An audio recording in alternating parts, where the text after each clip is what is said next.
présenter un peu des résultats, comme je l'ai dit, du commerce extérieur pour les 11 premiers mois de l'année 2018 et ensuite l'agenda 2019 pour le CEPEX. Donc le plan de la présentation est le suivant. On va regarder un peu la conjoncture économique mondiale dans laquelle on va évoluer l'année prochaine. Les principaux indicateurs du commerce extérieur, l'agenda 2019, le secteur textile-habillement, secteur agro, un focus sur l'Afrique et la refonte du FOPRODEX ainsi que la coopération internationale. L'année 2019, les prévisions du Fonds monétaire international prévoient une croissance de 3,7% de l'économie mondiale. Il y a une stagnation par rapport à 2017 et 2018. Encore 2018, ce sont aussi des prévisions d'octobre 2018. Pour la croissance du commerce mondial des biens, elle va être de 4,4%. En 2018, ce sont aussi des prévisions. Donc il y a une baisse par rapport à 2017 et on est en augmentation par rapport à 2016, sachant que le commerce mondial il est à peu près de 14,7 trillions de dollars, c'est-à-dire 14 700 milliards de dollars. Dont la moitié, près de 50%, ce sont des produits manufacturés et près de 20%, ce sont les produits agricoles. 4,2% est la progression des importations des biens. Toujours on parle en volume et c'est le plus important.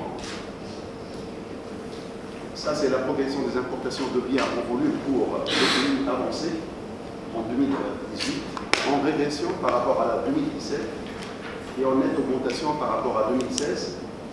Pour les pays émergents et en développement, la progression des importations de biens, elle va être de 6,3%.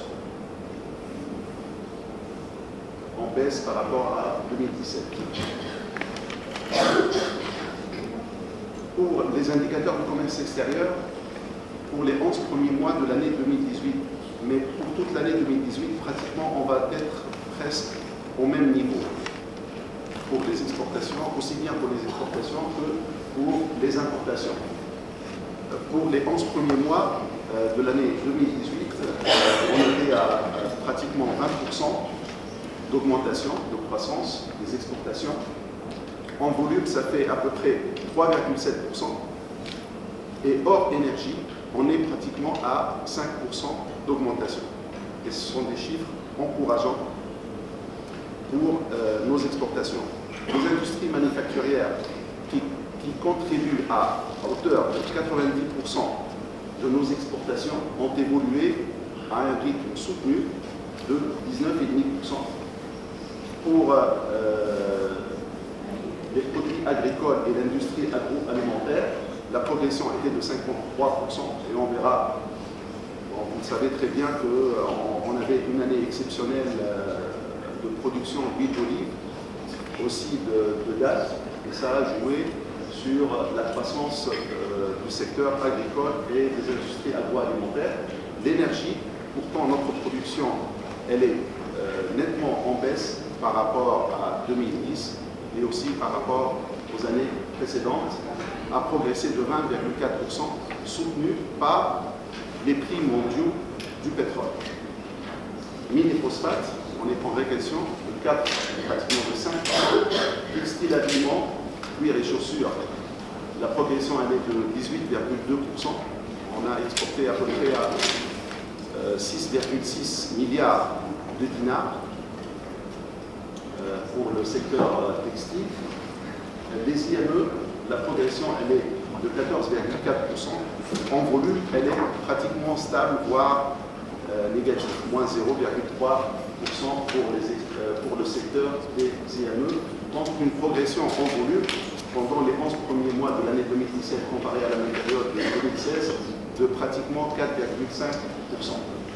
La contribution sectorielle à l'évolution des exportations, elle est de 6,8% pour les IME, sachant que les IME, elles représentent à peu près, sur les 11 premiers mois, on a exporté pour 16,6 milliards de dinars, donc ça représente presque 40% de nos exportations. Les produits agricoles et les industries agroalimentaires, elles ont contribué à hauteur de 5,4% dans l'évolution des exportations et le secteur textile habillement de 3,2%. Pour les importations qui sont nécessaires pour fournir le marché local, ainsi que pour les importations ont progressé de 20,1% à prix courant et en volume, la progression elle est de 1,1% et hors énergie, la progression elle est de 17,6% et en volume, il y a une régression de 1,1%. Les exportations par régime. Le régime offshore, il représente pratiquement 3 fois le régime général, c'est-à-dire qu'un quart des exportations proviennent du régime général et les 3 quarts du régime offshore. En valeur, l'offshore, on a exporté sur le régime offshore à hauteur de 27 millions de dinars et 9,9 millions de dinars pour le régime général. Le solde de la balance commerciale fait ressortir un excédent commercial de 9,2 millions de dinars pour le régime offshore et un déficit commercial de 26,5 millions de dinars, ce qui fait un déficit commercial global de 17,3 millions de dinars et on va être fort probablement à peut-être près de 19 milliards de dinars de déficit commercial pour toute l'année. Le déficit commercial, principalement les secteurs qui ont contribué à ce déficit, c'est l'énergie, les biens d'équipement et troisièmement la matière première et les demi-produits, sachant que les biens de consommation ne représentent que près de 500 millions de dinars de déficit.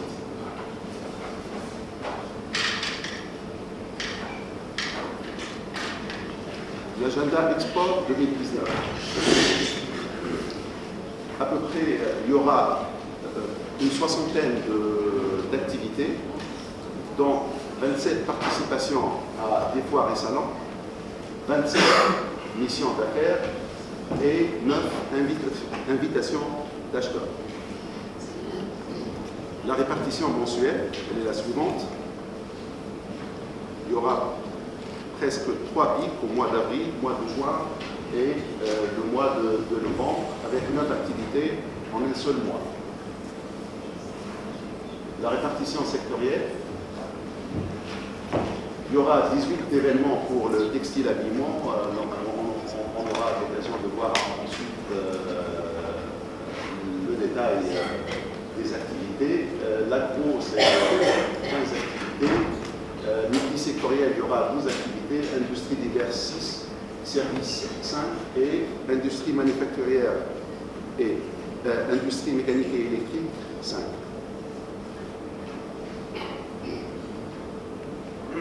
La répartition géographique, elle est la suivante. Donc, il y aura 27 activités en Europe, 12 dans les pays arabes, 9 en Afrique subsaharienne, 2 en Amérique, 2 en Asie et 9 en Tunisie. Ce sont les missions d'acheteurs qu'on va organiser.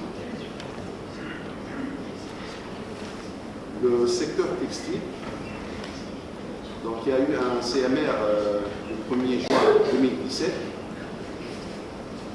qui a attribué un budget de 4,5 millions de dinars pour la période 2017-2019, juste pour la promotion du secteur textile habillement et cuir et chaussures.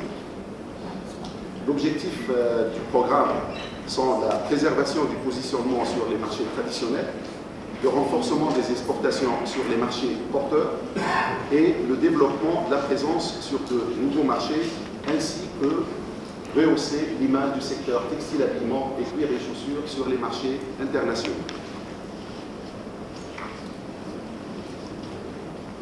Pour l'année 2018, le budget alloué est de 2 millions de dinars. Les frais de participation au salon, elle est de 980 000 dinars. L'organisation de B2B et door-to-door, elle est de 765 000 dinars. Et la communication de 115 000 dinars. Donc il y a une différence à peu près de 100 000 dinars par rapport au budget alloué qu'on n'a pas pu exploiter l'année 2018. Les actions réalisées, 11 actions réalisées, 4 salons et 7 rencontres professionnelles. Les 4 salons, c'est notre PVM, interfilière, 2 sessions pour PVM, PV Manufacturing, et une session pour interfilière et Malais des Modes. Le nombre d'entreprises bénéficiaires, il est un peu plus de 150 entreprises. Pour l'année 2019, le budget alloué il est pratiquement stable, il est de 2 millions de dinars.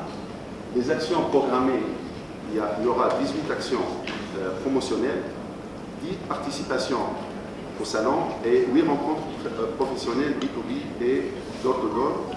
Le nombre d'entreprises ciblées il sera pratiquement de 200 entreprises.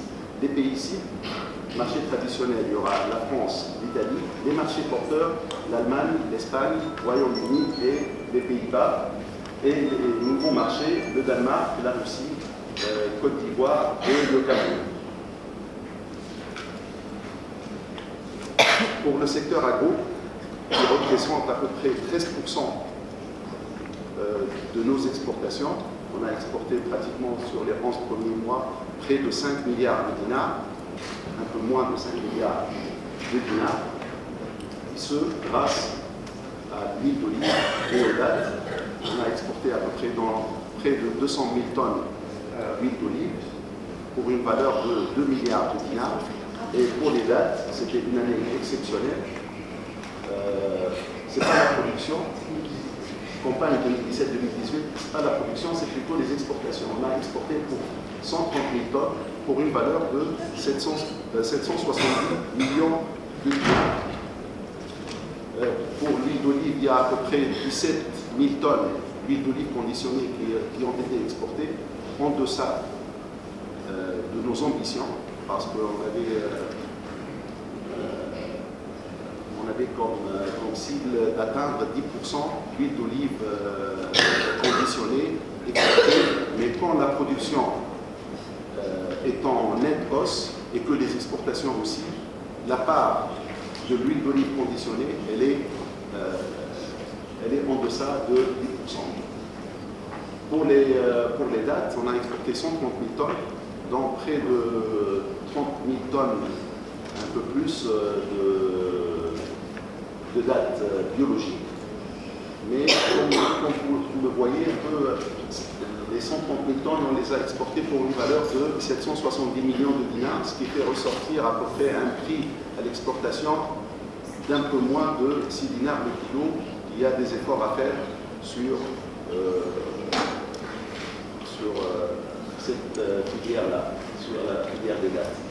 Les exportations de l'agriculture et des industries agroalimentaires, elles représentent à peu près 40% de nos exportations du régime général et 13% du total des exportations. Donc les principaux rendez-vous, c'est le World Food. Il y aura à peu près près de 100 000 visiteurs professionnels, 5 000 exposants. C'est notre 13e participation. C'est une co-organisation avec le centre technique de l'emballage de Pactec. Il y aura 42 exposants tunisiens pour une superficie de 380 mètres carrés.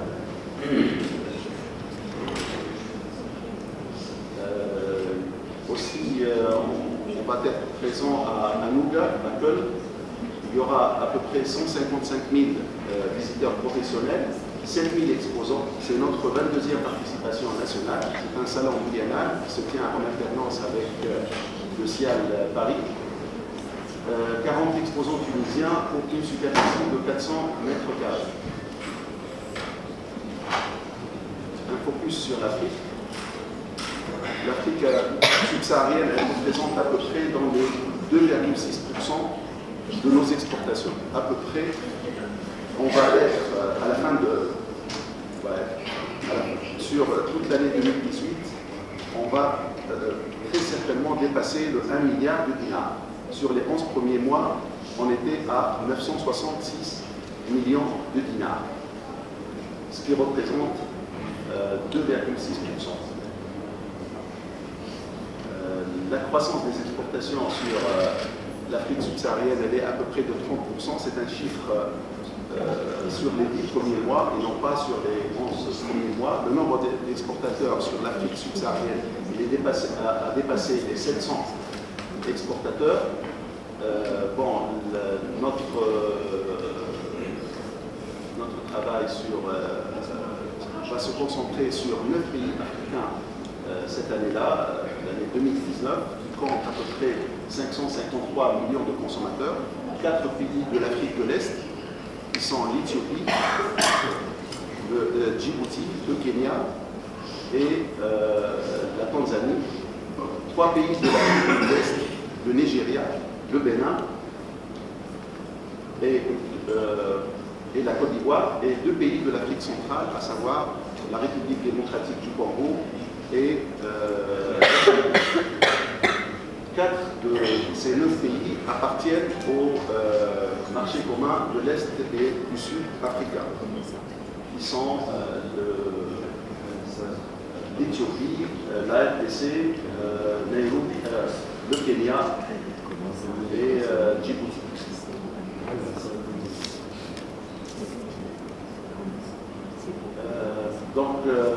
Nos représentations commerciales ont été renforcées vers la fin de l'année 2018 par 2 représentations en Afrique subsaharienne, à savoir à Abuja, au Nigeria, et à Nairobi, au Kenya, en plus des 3 représentations en Côte d'Ivoire, au Cameroun, à Douala, et en RDC à Kinshasa. Il y aura des avantages spécifiques pour 10 marchés de l'Afrique subsaharienne, l'Éthiopie, Kenya, Tanzanie, Djibouti, Cameroun, RDC, Nigeria, le Bénin, le Ghana, le Rwanda. 3 de ces 10 pays sont dans le top 10 des 10 économies africaines, à savoir le Nigeria, qui est en pole position, et le Kenya, et ensuite la Tanzanie. Et il y a l'Égypte, il y a l'Algérie, il y a le Maroc aussi qui sont dans le top 10. Les taux de subvention sur la prospection sur ces 10 marchés, elle va être de 70% sur les frais de séjour et les billets d'avion. Le frais de séjour considéré, il sera de 600 dinars au lieu de 150 dinars. À raison de 5 jours de prospection par marché, 2 représentants par société et un plafond de 2 missions par pays. Et là, vous voyez un peu la croissance sur les marchés qu'on a cités. L'Éthiopie a une croissance de plus de 10%, la Tanzanie plus de 7%, le Ghana plus de 8%, le Rwanda plus de 6%. Là, c'est les missions sur les pays de l'Afrique subsaharienne. Il y aura des missions multisectorielles sur le Kenya et Tanzanie vers la fin du mois de mars, Nigeria et Bénin au mois d'avril, Éthiopie et Djibouti pour le mois d'octobre, Cameroun et RDC en novembre. Et il y aura aussi des missions door-to-door, des missions sectorielles. En Côte d'Ivoire, ça sera en février pour les vêtements de travail et en avril pour les composants électriques. Au Cameroun, février aussi, vêtements de travail et au mois de mai, industrie mécanique et électrique. Et en RDC, enseignement supérieur au mois de juillet. Et normalement, ça sera au mois de septembre pour un autre pays africain aussi pour l'enseignement supérieur. Maintenant, on passe à la refonte du Fonds Prodex. On va commencer un peu par la décision qui a été prise lors du Conseil supérieur d'exportation, tenu le 4 janvier 2018 au CEPEX. Il y a eu augmentation du budget du Fonds Prodex pour l'année 2018. Il est passé de 20 millions de dinars à 40 millions de dinars pour l'année 2018. Il est passé à 80 millions de dinars pour l'année 2019 et il sera de 100 millions de dinars pour l'année 2020. Donc l'affectation de ce budget, elle sera la suivante. Augmentation du budget alloué aux actions promotionnelles qui passera de 2,7 millions de dinars à 10 millions de dinars. Augmentation du budget alloué au transport qui passera de 47 millions de dinars à 51 millions de dinars, et augmentation des subventions Fonds Prodex allouées à quelques ambassades visant à renforcer leur capacité d'action. Et ce, dans le cadre de l'accord entre le ministère des Affaires étrangères, le ministère du Commerce et le CEPEX.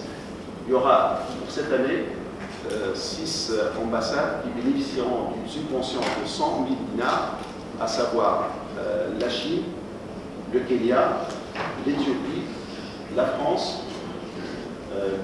la RDC, normalement, et le Cameroun. Aussi, il y aura une réduction des délais de traitement des dossiers des subventions de transport, qui passera à 60 jours maximum au lieu de 4 mois, voire plus. Et ce, il y aura une décision globale pour le transport, et les dossiers seront traités directement par des services du Fonds Prodex au sein du CEPEX. Aussi, il y aura une étude financée par la Banque mondiale pour la refonte du Fonds Prodex. On cherche à créer un nouveau mécanisme de soutien aux activités d'internationalisation des entreprises privées en capitalisant sur les expériences antérieures du Fonds Prodex ainsi que des anciens fonds, à savoir le FAMEX et l'actuel mécanisme TASDIR+. Un nouveau mode de gouvernance agile permettant plus de flexibilité, célérité et efficacité, adopté à la nouvelle restructuration du CEPEX et un nouveau cadre juridique régissant les champs d'intervention du Fonds Prodex. Pour la coopération internationale, les nouveaux projets qui ont démarré en 2018, les principaux partenaires sont la GIZ, programme suisse SIPO, l'IPP. On a aussi un programme avec l'ambassade des Royaumes-Unis, avec la région Wallonie-Bruxelles et avec l'USAID. Normalement, la responsable du projet Jobs, elle est parmi nous, je l'ai vu ce matin. Ah, d'accord. Les axes de la coopération sont les suivants. Information commerciale, préparation et accompagnement de l'internationalisation des entreprises et le renforcement des capacités du CEPEX. Les marchés cibles sont les pays africains, Côte d'Ivoire, Cameroun, RDC, Nigeria et Kenya, là où on a des représentations commerciales. Et ça, c'est avec la coopération allemande. L'Allemagne et la Suisse avec la coopération suisse. Et Royaume-Uni, USA, Royaume-Uni avec l'ambassade des Royaumes-Unis en Tunisie et le projet Jobs pour les USA. Les secteurs qui ont été choisis en étroite collaboration avec nos différents partenaires sont les clusters santé, agro et bâtiment. Ça concerne le GIZ, produits bio pour le programme SIPO, textile agroalimentaire pour la coopération avec l'ambassade des Royaumes-Unis à Tunis. L'objectif de ces programmes, c'est le développement de l'exportation de produits de niche et des secteurs traditionnels et le développement d'emplois, notamment pour le projet Jobs. Les types d'actions sont des programmes de formation, organisation d'activités promotionnelles, élaboration d'études de marché. Et pour la Banque mondiale, il y a une task force chaîne de valeur et cluster qui a été mis en place depuis normalement mai 2018. Le programme TASD+, qui assurera l'accompagnement et le suivi de plans d'action de 300 entreprises avec un budget de 12 millions de dinars pour l'année 2019. Le type d'appui, c'est business plan, implantation à l'étranger et prime d'encouragement pour les produits agro. Je vous remercie pour votre attention et on reste à votre disposition. Merci.